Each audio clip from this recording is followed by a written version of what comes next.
I'm Dr. Jacoby Cleaver. And I'm Dr. Jacob Wilson. And we are the OD'ing on Movies podcast. We're two practicing optometrists who love movies, and we found a way to combine our two loves into one podcast. We pick a movie, we watch it, we break it down while incorporating the optometry elements. So grab your favorite movie theater snack and let's get started.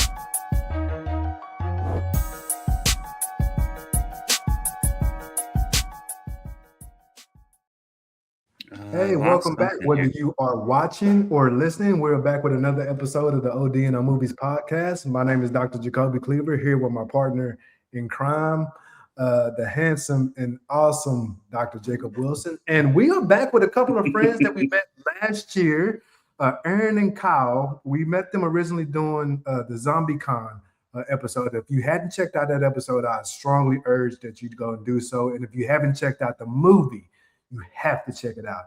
Check out the movie for sure. It's fun. It's totally hard worth to believe it. that we're not going to see Erin and Kyle on stage in a few years accepting awards.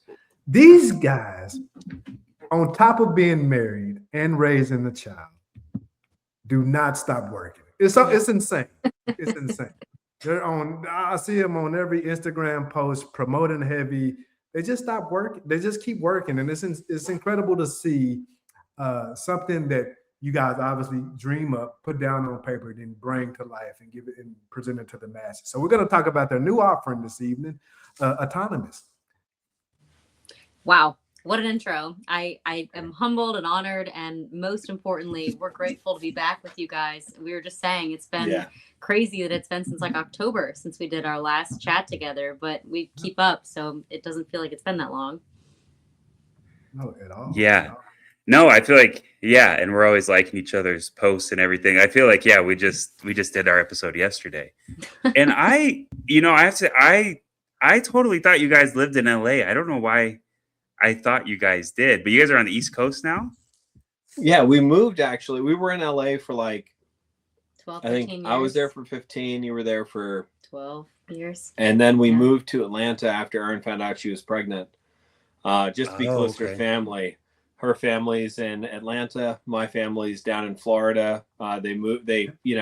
Classic story. Parents retire, move from New Jersey, get out of the snow, head down to Florida. So they're down here, and we're just like, we anticipated needing some amount of grandparent care and help with the whole first child situation.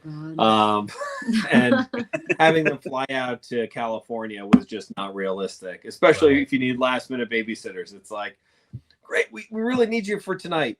Okay, we'll be there in 12 hours. Yeah, right. No way. And it's going to be $1,000. Yeah. And maybe you guys can attest to this. Grandparents really just take the duty of being grandparents, specifically to the first grandchild, is almost as an act of honor, right? And I don't have any children, but my brother does. And my parents come up to Houston to visit, and it's just granddaughter this, grandson that. Like, if you want to come see us, Kobe, we'll be at your brother's house. So it literally takes a village to raise kids, and if you have both grandparents close by and willing to help, man, that's awesome. That's awesome. I couldn't agree more. It's the first grandparent or grandchild on his side of the family, and it's the second for mine.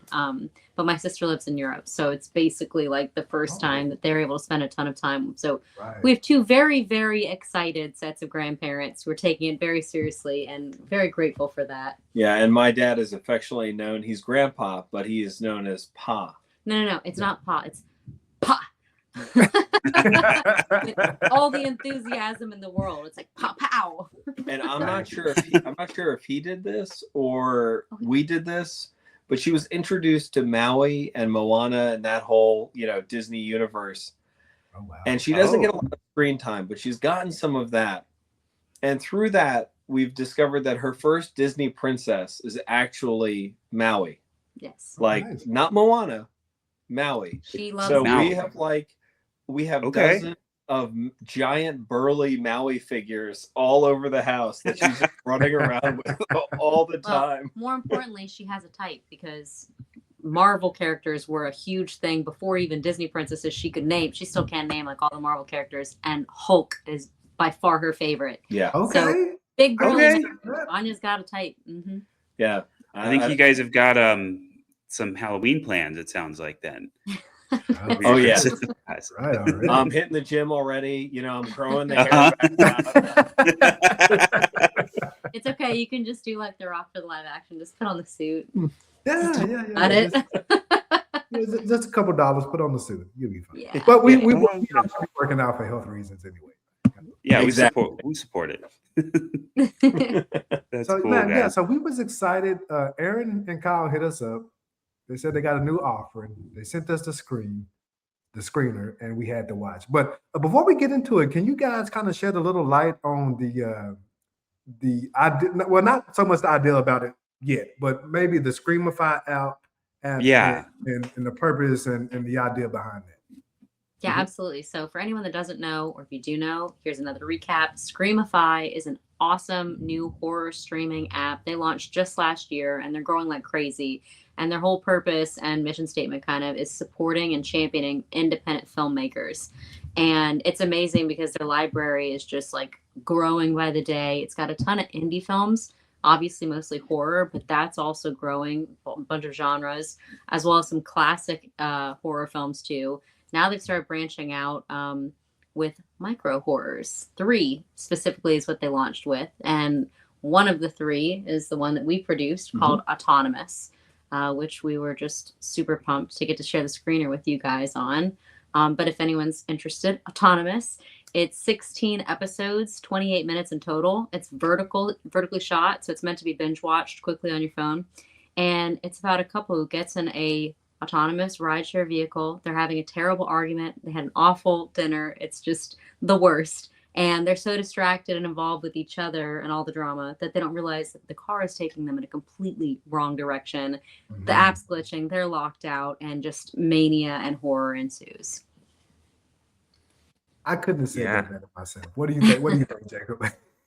No, exactly. And I did watch it on my phone, and it was perfect for my phone. And it was I still have yet to ride in a Waymo. Are they called Waymos in Atlanta? I know there's different companies doing it, but Yeah. I've yet to ride in one. But this, I'll probably wait a little longer even now after watching this. I recently seen one here in Houston, and the way that those things whiz in and out of traffic is just insane. And so I couldn't imagine being trapped in one. When we were doing research for this, I had to get in one, and they're in San Francisco, Los Angeles, Houston. They're in Miami. They just introduced Phoenix has them too. Phoenix, yep. And some of the cities have an actual Waymo app where you can, specifically call the Waymo. In Atlanta, unfortunately, it's an Uber app, and I'm sure we'll get into the troubles associated with producing something where you can't control one of your stars, because the only way to kind of hope for one is to call an eco-friendly car and then cross your fingers that you don't get an actual driver in this case and get an actual Waymo, because they're few and far between. But in doing research and finding all this stuff out, I had to actually get in one. And I tell you, it was extremely unnerving. At first, I'm thinking science fiction. It's fun. Of course, I've read the script, but I'm trying not to think too much into it. I'm just like, enjoy the experience, try to absorb the whole thing so you can understand what Derek and Amy are going through. And I'm in the back of this car, and it's driving, and everything seems cool. I'm noticing how much the steering wheel moves when hands aren't on it, which I guess I'm sure it moves the same amount when someone's actually manipulating it, but you never see it really, like, arms are in the way, whatever. And this thing is just jerking left and right and left and right. I'm like, seems a little bit aggressive, but okay. And then I wasn't truly concerned until I got to an intersection, and there is just like all this traffic coming. It's got to be like, 200, 300 yards out, but it's appropriate for a human to come to a full stop. And this thing is still inching through, trying to make this left-hand turn. And I'm like sitting there, and it's like when you hit turbulence on an airplane. Like at first you're like, it'll pass. And then all of a sudden you grip your armrest, and then you grip it tighter. Then you're gripping it a little bit tighter. And then you're like, oh, God. you start like, get a little bit worried.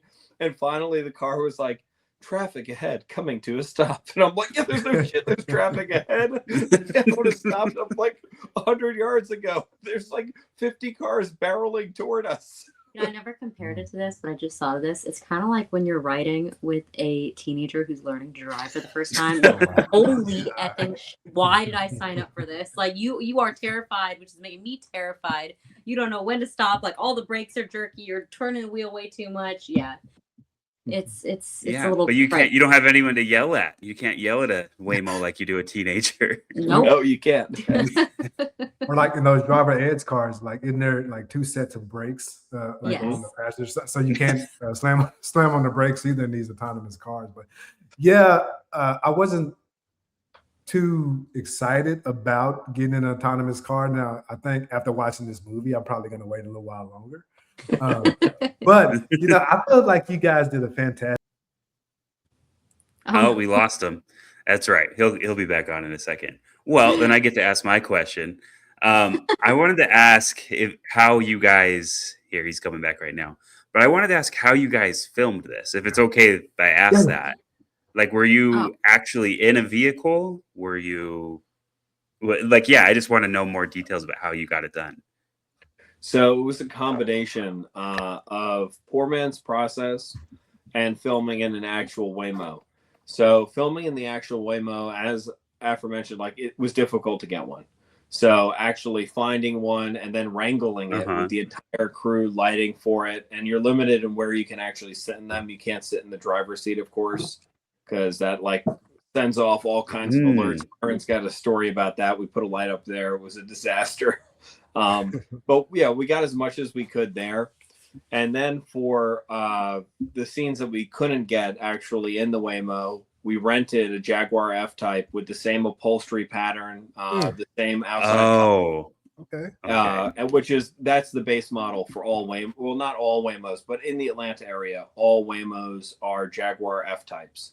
And so we put this in a soundstage converted garage. Threw up some blue screens, a lot of lighting, like intricate lighting based off different traffic patterns, brake lights, headlights coming in from behind.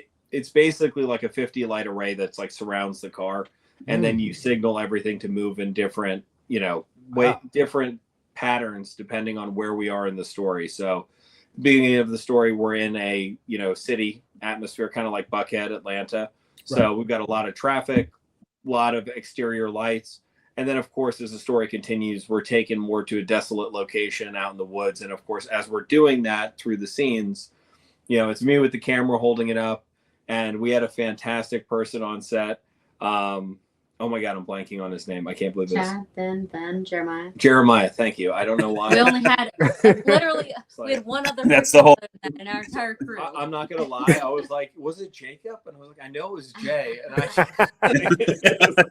Were you guys there? Jacoby, were you? Yeah, I could be.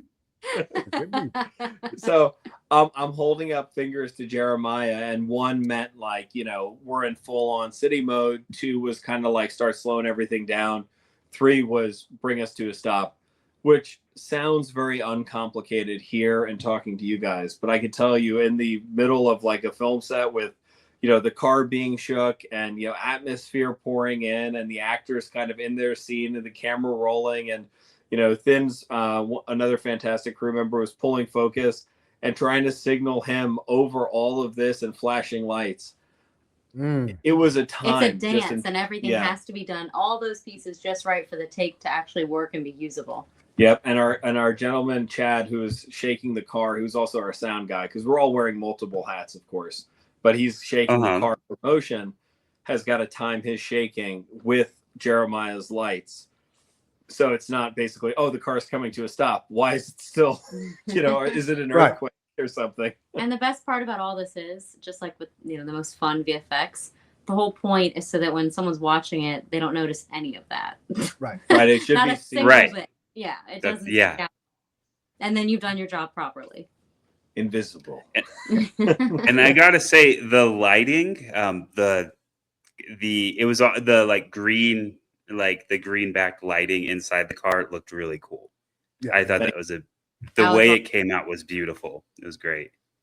Thank you very much. I was trying to go for, we're dealing with something that's on the cusp. I mean, I know it's not science fiction, of course, because these things actually exist, which was part of the cool factor of getting this script, is that we get to tackle something that's brand new in the world technology wise. And how many times in one's life do you get to actually do that and like document it and put it on film and get it out there?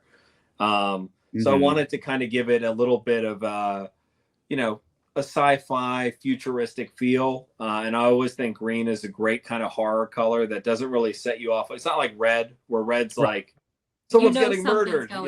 Right. Red's pretty aggressive, right? Yeah, for sure. Yeah. Right. It's more like, a swampy green, like you're kind of being lured into this kind of dangerous environment. So. Yeah. No, it was great. And it made it feel like it was just nighttime. It didn't have to be something scary. It also, that I would push back a little and say it is science fiction, because they haven't, the machines haven't started taking over yet, but I think we're all worried about it. Fair point. Yeah. Like I think about it at least once a day. Like at what point are we going to go too far with this and they're going to become self-aware? You know what was cool about it though, because it reminded me a parallel I drew during the movie was, and I don't know but iRobot is something I was thinking of. One, because they have self-driving cars in that movie, and of course the whole movie is about AI taking over, right? But that movie was really like futuristic science fiction. I think that was 2004, right? Mm-hmm. Well, this movie just feels like it could be happening right now. Like you could go outside, get a Waymo right now, and it could be happening. I appreciate you saying that too, because just from a production standpoint and the kind of realism that we wanted to bring to it, we wanted it to be like, oh, that could be me, that could be my friend, that could be my sister, brother, like not just the argument they're having, but the realism with it all and kind of getting you sucked into that car and just almost forgetting for a moment, just like the characters, like, oh shit, like stuff is really about to go down. Right. Mm-hmm. I had such a fun time with the argument. And Erin, I have to ask you, you said one line in there, and I was walking on the treadmill while I was watching this, and I nearly fell off from laughing because the two are arguing in the back of the car. They go to dinner with Jake's parents. Jake's unemployed as Derek. Excuse me. Derek, whoa, hey. Sorry.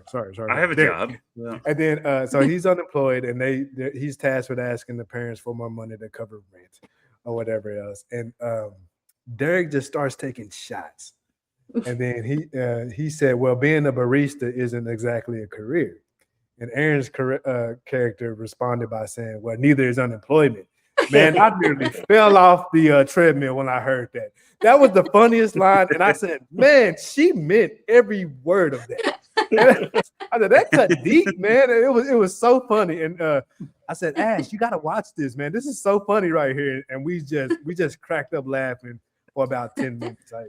Because, arguments can get real. And in the mix of the argument, you guys are obviously not paying attention to what's going on. And the car is taking you to another destination. Mm-hmm. That's the original pick. But yeah, and then you guys also made a good point about AI. Obviously Derek asked, who's on the phone? Is it Jake? Jake is building data centers, which we're very much dealing with today in the real world and stuff. And I thought that was a good way to kind of intertwine that into the movie. Also, glad to hear that was that entertaining to you, because there were moments of levity within the argument for sure that each character was kind of throwing in there, and I'm so glad that hit for you. Yeah, man, it was so fun. Oh man, that one hurt there because that. Well, I liked when he asked. He's like, "Do you ever think about it?" And she's like, "Think about what? Think about what would have happened if you chose Jake or whatever his name was." And you were just like, well, I think about a lot of things. I was like, oh, dang. Like, I would just shut up after that. I'm not. The script was written by the founder of Screamify, Sean Overbeek. Really?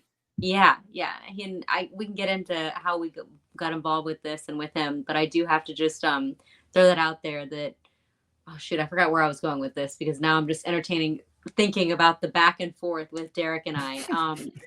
But yeah, it was very fun kind of slinging insults back and forth at each other, and it was a blast. Now I got to get into, okay, so Sean Overbeek founded Screamify. He's an awesome guy, and we got in touch with him because he wanted to license ZombieCon Volume 1 for their app, and he did, and then contacted us. We were on a phone call with him.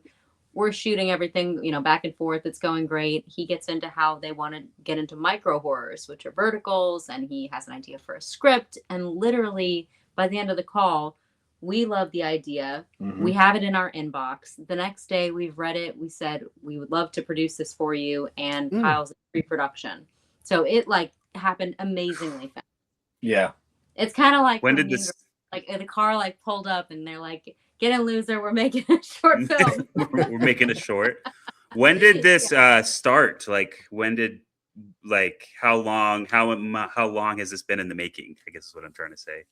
That was late November, was that phone call. Right. And we got the paperwork all kind of seamed together over the course of the Christmas holiday, New Year's, that time. And we got into pre-production proper in January. And I think we were filming at the end of January, beginning of February.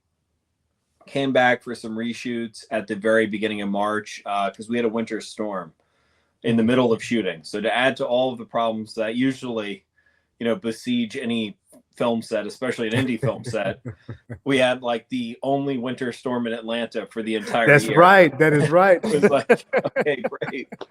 Another one of these. Now, being from the Northeast, I'm expecting, 2 feet of snow. Luckily, that did not happen. But it was brutally cold, and everyone in Atlanta and I guess the South, they have a different, I know from going to college in South Carolina, everyone's got a different level of fear when it comes to driving in icy conditions. So yeah, and they're not prepared for it. No, we're not. If you're living, So I remember we got 1 inch in Phoenix one time, and schools were closing. It was, it's different. But where you could get probably 2 feet in New York, and everyone's still going to school, I'm sure. So. Oh yeah. Well, yeah, because they're prepping the roads and everything the night before and everything. We just don't have the ability to do that here. So. Right, exactly. And so that was kind of a blessing in disguise, somewhat, because it gave us more time to find out where these Waymos nested and how to more effectively snag one. And it gave me a couple weeks. I went around with Erin's father, actually, and we went Waymo hunting. And I very much felt like Captain Ahab. I was like, there it is. Get that Waymo. And he's driving, and he's a very safe driver. And so it's me in the passenger seat, with a camera kind of hanging out the side of the car. I'm like, go on, let's go. He's like, but I'm going the speed limit. I'm like, all right, we'll be safe. But get the Waymo. Get that Waymo. Get that Waymo. That's a good tagline. We'll have to use that one. I remember when there was a time, and I can't remember when it was, but Erin had put on her Instagram some behind the scenes footage, and I messaged her and said, "Man, are you guys doing part 2 for ZombieCon?" She said, "No, this is something else. I'll let you know." All right, perfect. I can't believe you guys did it that fast. I was expecting you to say 2023, 2024. I was thinking it had been in the making for a long time. These guys are professionals, Jacob. I know. That's awesome. These are professionals it here. It really did come together fast. So you never know with these kind of projects. And I did remember back when you were saying about the Amy and the sometimes, what I was going to say was reading that script, and Derek asks her the question, do you ever think about it? What would happen if you said yes to him and me? I'm reading that script. I'm like, I don't care what you're thinking, Amy. You cannot answer that question. No. You better say no. You guys are going to the same house. This, you can't answer that. You better be sitting there 2 feet from each other, stuck in this car after dropping that bomb. Poor guy's down on his luck. He's down on his job. Doesn't have any money. He's begging his mom and dad for money. Come on, you can't answer that. You know what it made me think of? Did you guys watch Friends back in the day? Mm-hmm. So I think 3rd season of Friends, when Rachel and Ross are in a fight, and Ross had not cheated on Rachel, but she asks him, she says, "How was it?" And everyone's behind the door don't answer that. Terrible. Don't say anything. And he just says, "It was different." And it was totally the wrong thing. Yeah, I'm wrong. That's what I thought of when he said, well, I think about a lot of things. Like that Just was making it that was worse. worse than just saying yes. Yeah. And to boot, Jake is building data centers, AI, which is Yeah. messing That with was Derek's rough. ability to find employment, right? So it just kind of comes. You guys did such a good job of tying up all that, Mhm. bringing it all together. Thank you. Real so thing much. that's happening though is people losing their Yeah. jobs to AI for sure.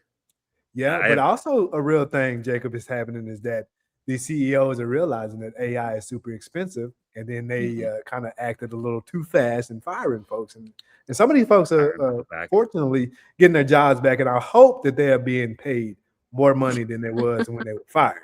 I hope so. That's a leverage I would Yeah. use. 100%. I heard about that, right? They gave them like an infinite amount of AI tokens, and then someone ran up like a $300,000 bill or something in like a single quarter or a couple weeks. And they were like, oops.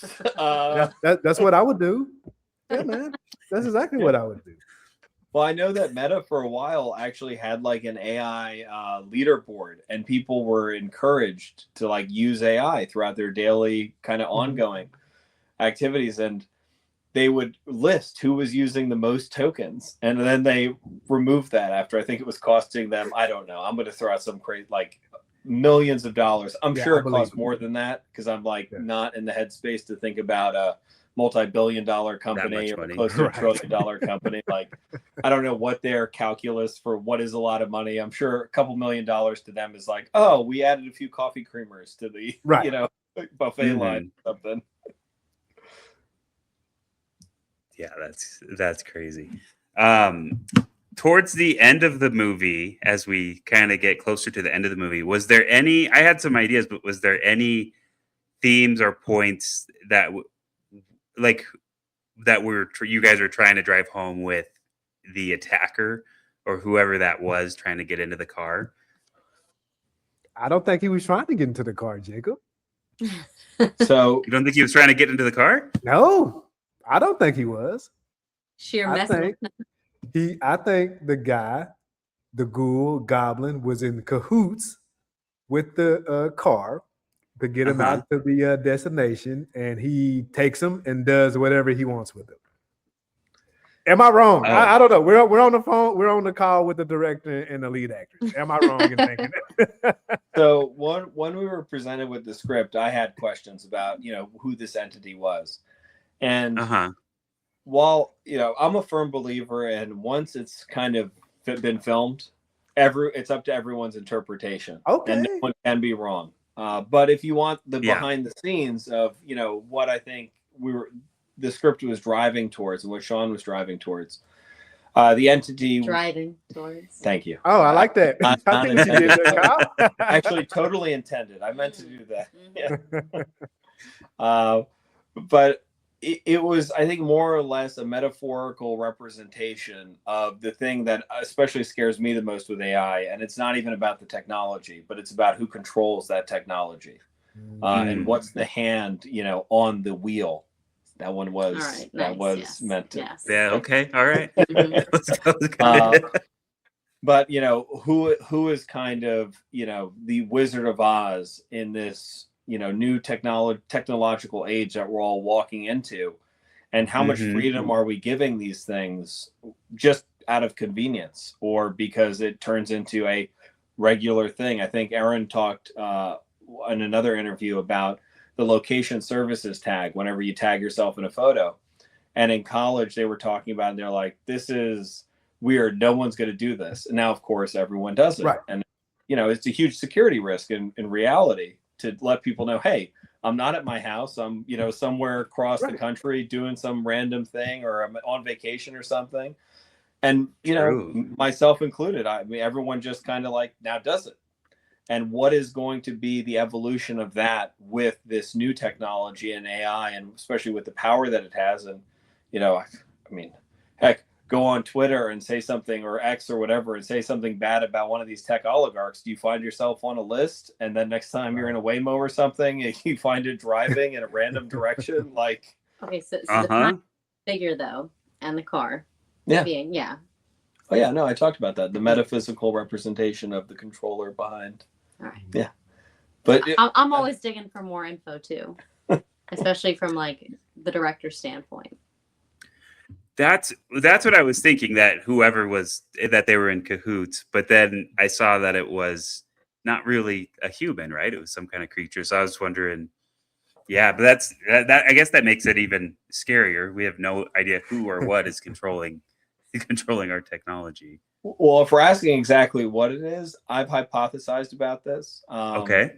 It's kind of, if you think about like CRISPR and basically genetic printing, if AI gets to a point where it can control whatever it wants, Right. what's stopping it from making its own body and whatever body it make?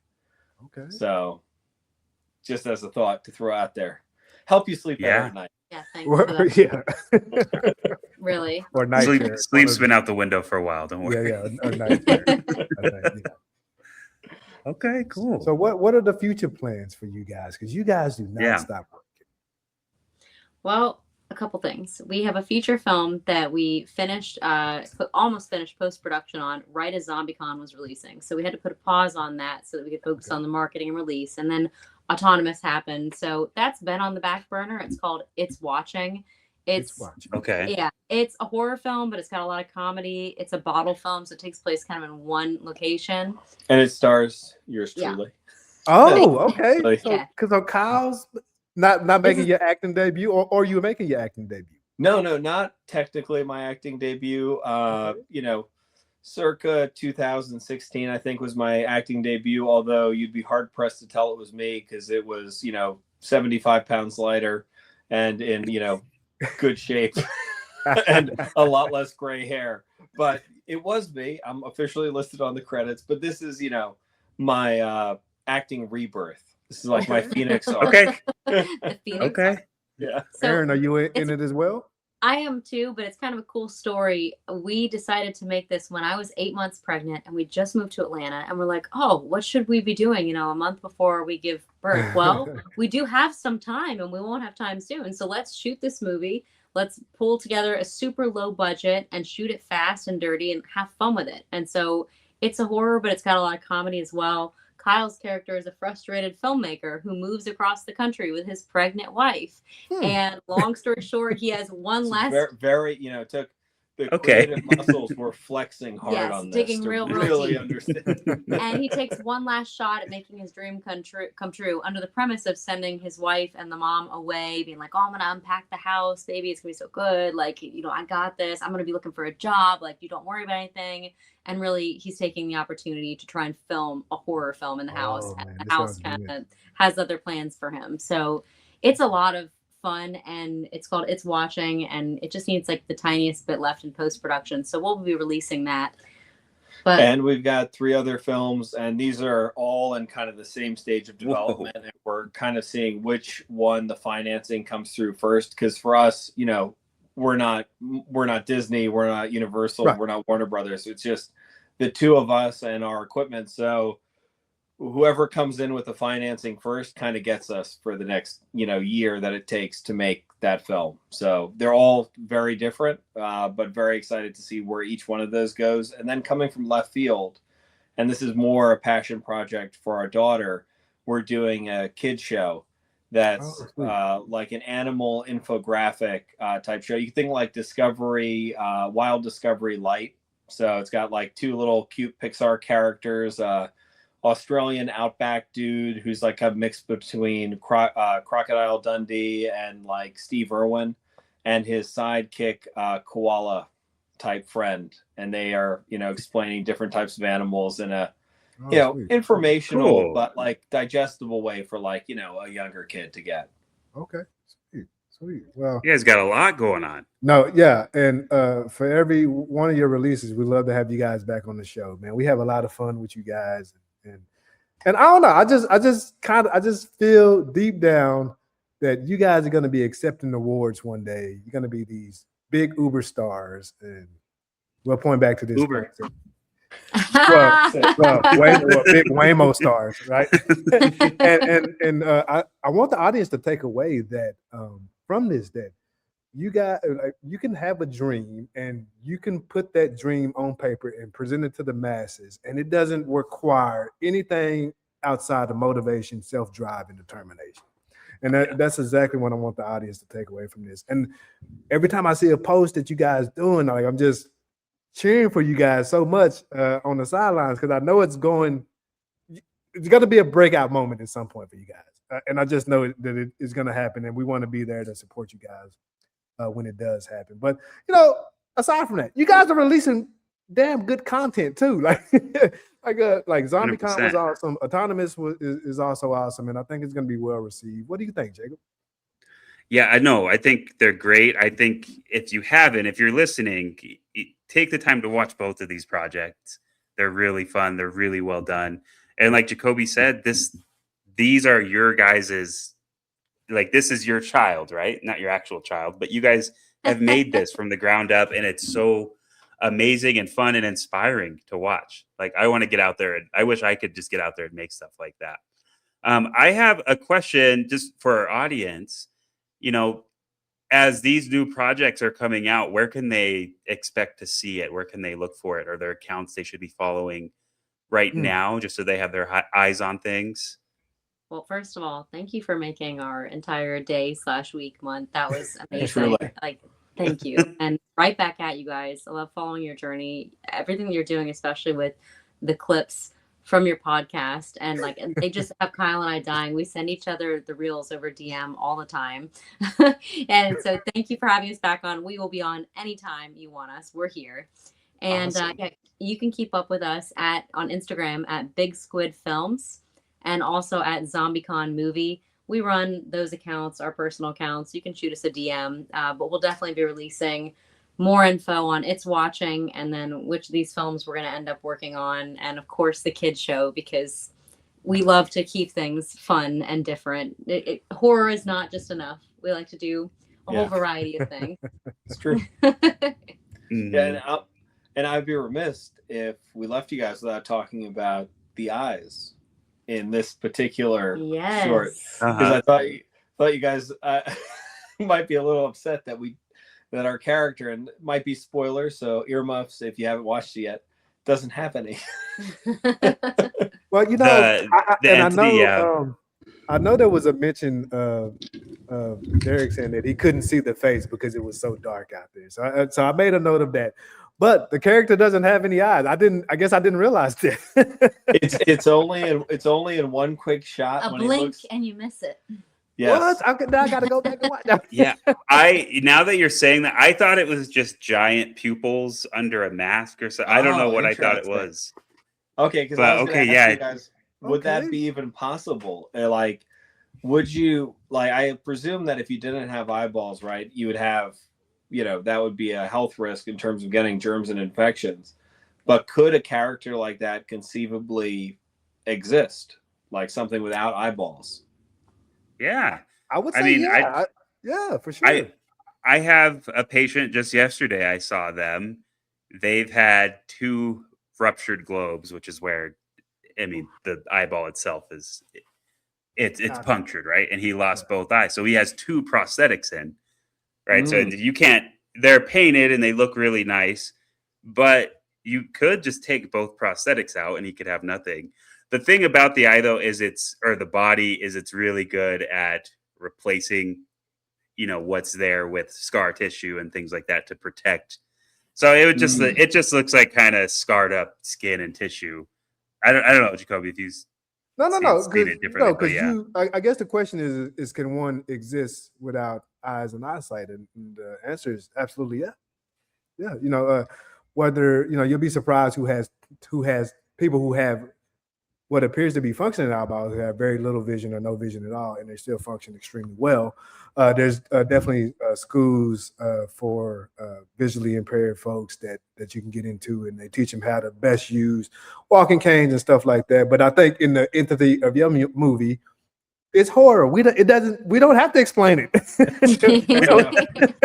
We don't have to explain why Jason has the speed of Olympian track runner, right? And he's always in front of people and behind the people. We don't have to explain it, but yeah, I think the short of it is that your character can definitely exist for sure. I do think they kind of explained that though, Jacoby, in the 8th Friday the 13th. Well, I stopped watching the second, so okay. what I was gonna say is, for all we know, this entity is like the creature in Pan's Labyrinth that takes the eyeballs out of the bowl and puts them in his hands. Right. Ah, that's Yeah. pretty cool. That's a good Have comparison. you seen that, Jacoby? Oh, It's been a while. Yeah.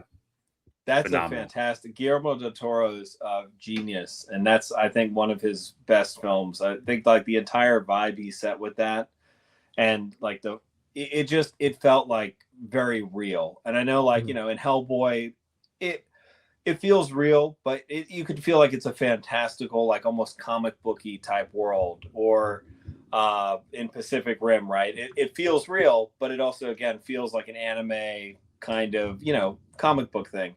Pan's Labyrinth, however, it was almost like it could have been shot during that time period and like actually happened. I thought it was very effective. Right. Yeah. During World War II. Yeah, it was. Yeah, you should rewatch that one, Jacoby. Okay. We could do that on the pod. That would be a good one, actually, because of the whole eyeballs in the hand scene. That might be fun to do. Let's do it. That's But true. you know, cheers to most future success to our buddies Kyle and Erin, and I'm sure. I think you guys are only the second guest that we had on here for repeats.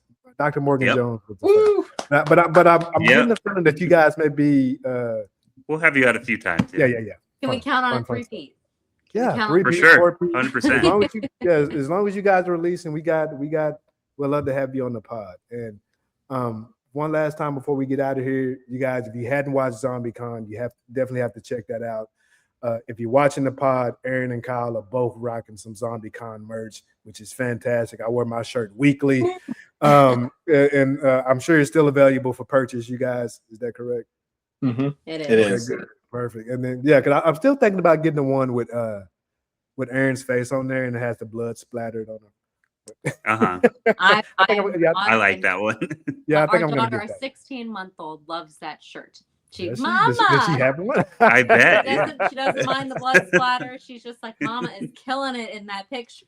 Man, it's a great. It Kill makes for a something. great shirt. Great Yeah, shirt. she's And probably thinking, this is what the birth was like. No. I'm kidding. That's- Oh, Lord. I remember this. That's crazy. and if you guys I'm haven't sorry, I checked shouldn't have out, done that. I shouldn't have said No, that's my humor, Kyle. That's cool. yeah, and if you guys haven't checked out Autonomous, you have to do it. It's a quick watch. It's meant to be viewed on the phone. It's available on the Screamify app. Very affordable, different price plans on that. And if you're into horror, then you have to check it out. I think the wife and I are going to sign up pretty soon for that. Oh, nice. And go ahead. Yeah, guys, go check it out. Go check out Screamify. I was just gonna say, check it out. Yeah, just check out the Screamify. Yeah, he'll come back. He'll come back. And and aside, man, just congratulations. You guys keep working, and of course we'll connect soon and often. Absolutely. Amazing. Thank you so so much. much. For having us. No Yeah, it problem. was No problem. So great seeing both of you, and keep up the awesome job with your content because we love it. And not to overburden this kind of episode with puns, but we've got our eyes on you. We want Has all anyone the used that puns. one? We want all the puns, all the eyes, all the everything.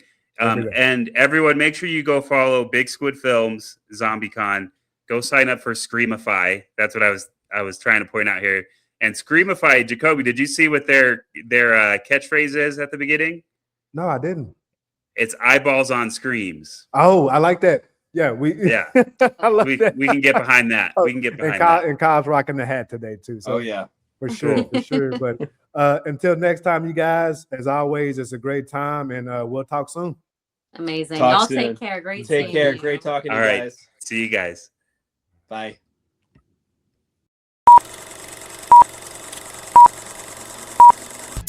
All right, that's it for today. Don't forget to like, subscribe, and follow wherever you get your podcasts. And don't miss the sequel. Get your eyes checked.